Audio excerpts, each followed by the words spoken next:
Bienvenida a este nuevo episodio. Hoy te quiero hablar del cuerpo como termómetro emocional. Sí, como un medidor silencioso de cómo estamos viviendo, sintiendo y transitando nuestro día a día. Porque en mi caso, lo que más me costó entender en este camino, en este tiempo, fue que no se trataba de luchar contra mi cuerpo, sino de reconciliarme con él. Durante años lo vi como un enemigo, literal, algo que tenía que domar, que forzar, que llevar a encajar en moldes que no eran míos, y la verdad que me frustraba mucho con eso. Pero lo que no sabía era que en el fondo mi cuerpo estaba haciendo lo imposible para que lo escuchara, por mostrarme algo que no estaba bien y que yo no estaba escuchando. Hoy quiero compartirte un poquito de ese recorrido, porque cuando entendí que el cuerpo es un termómetro, ahí la cosa cambió. Empecé a verlo distinto, como un aliado, como una parte de mí que en vez de atacarme, estaba intentando decirme algo, que me estaba hablando, pero yo no lo quería escuchar, o no me daba cuenta, o no sabía cómo escucharlo. ¿Viste cuando un coche empieza a hacer como ese ruidito raro y uno dice, bueno, ya se va a pasar, ya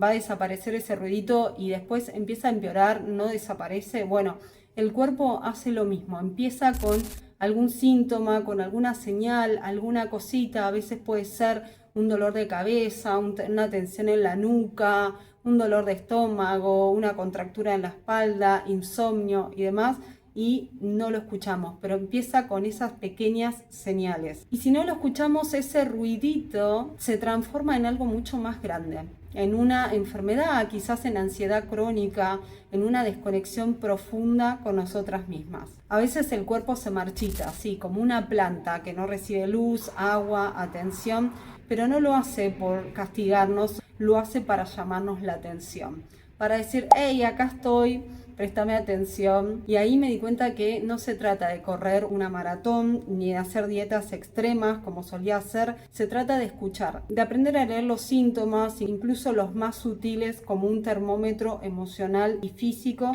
que nos va marcando un poquito si estamos en eje o no, o si algo se nos está desajustando. Yo empecé a amigarme con mi cuerpo cuando cambié hábitos, allá por el 2018. No fue de un día para el otro, fue un proceso. Empecé a alimentarme distinto, a moverme más, a hacer yoga, a salir a caminar todos los días sin ningún rumbo específico o sin tener que llegar a ningún lado, solo por el placer de caminar. También le fui bajando bastante el volumen al estrés en el trabajo. Ese fue y sigue siendo muchas veces un desafío, o uno de mis grandes desafíos, porque durante años el estrés fue la normalidad. Vivía tensionada, como si siempre estuviera que demostrar algo, estar a la altura, responder a todo, y mi cuerpo lo sentía, me lo decía, pero yo no lo podía escuchar. Recién cuando empecé a decir no, a poner límites, a hacer pausas, mi cuerpo ahí aflojó y respiró un poco. Otra cosa que aprendí fue que no tenía que seguir estándares que no resonaban conmigo. Hoy en día hay mucha información en las redes y dietas extremas, ejercicios extremos para hacer, todo lo que tenés que hacer en el día y demás, y a veces está bueno frenar un poco y entender qué es lo que resuena con nosotros, y lo que no resuena, dejarlo ir. La verdad es que no todo lo que está de moda es lo que nos hace bien, por lo cual está muy bueno que prestemos atención a eso. Ahí entra algo clave, el descubrimiento de lo auténtico, lo que va con nosotras, el preguntarse, ¿esto que estoy haciendo me conecta conmigo? ¿Va conmigo o nada que ver? ¿Me da paz o me genera tensión? ¿Lo hago por mí o lo hago por cumplir con algo extremo o algo que está de moda? A prestar atención ahí. Identificar eso fue parte de mi proceso de sanación o de estar mejor. Ojalá que te sirva también a vos. Y desde ese lugar pude empezar a construir una relación muchísimo más amorosa con mi cuerpo, basada en el respeto y en la aceptación. No es perfecta, pero es real, es mía, es mi nuevo vínculo con mi cuerpo. Y quiero compartirte algunas cosas que a mí me sirvieron en ese proceso. Mover el cuerpo desde el disfrute, no desde la obligación o de tener que llegar a algún lugar. Comer con más conciencia. Empecé a estudiar mindful eating, a capacitarme, a entender un poco cómo podía mejorar mi vínculo con la comida o mi relación con la comida, y eso de poder comer de manera más consciente y entender qué como, cuándo como, cómo como, y también a empezar a elegir con mucho más conciencia los alimentos, a comer alimentos más nobles, de mejor calidad que lo que venía comiendo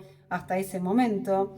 Y sobre todo dejar de hablarme mal, que esa es una de las claves, me parece a mí más importante, porque realmente cada vez que veía mi cuerpo no me sentía bien, y por eso bueno, también empecé a dedicarme mucho más a lo lo que es el bienestar, la calidad de vida y todo eso. ¿Por qué hice esto? Porque durante mucho tiempo mi diálogo interno era tremendo, era fuerte, porque cada vez que me miraba al espejo encontraba algo que criticar y me hablaba de muy mala manera. Me sentía que realmente siempre había algo que no funcionaba, que no iba bien, y entraba en esa narrativa, ¿no? Como también en un modelo bastante víctima, en lugar de un modelo más protagonista de mi vida o en lugar de mirarme con más amorosidad. Y me sigue pasando que hay días donde no me siento tan cómoda o no estoy más tan conectada conmigo misma, y otros que quizás no tanto, pero en el camino fui entendiendo que eso también es parte del proceso. La vida es cíclica y el cuerpo también, entonces hay días donde todo fluye y hay días en donde no tanto. Y está bien que sea así. En mi caso, en ese momento que hice cambio de hábitos, bajé como 11 kilos, bajé 11 kilos, yo no lo podía creer porque era la primera vez que no hacía dieta. Después con los años volví a subir de peso, pero tenía otras herramientas para poder bajar de nuevo de peso y sentirme cómoda con mi cuerpo nuevamente.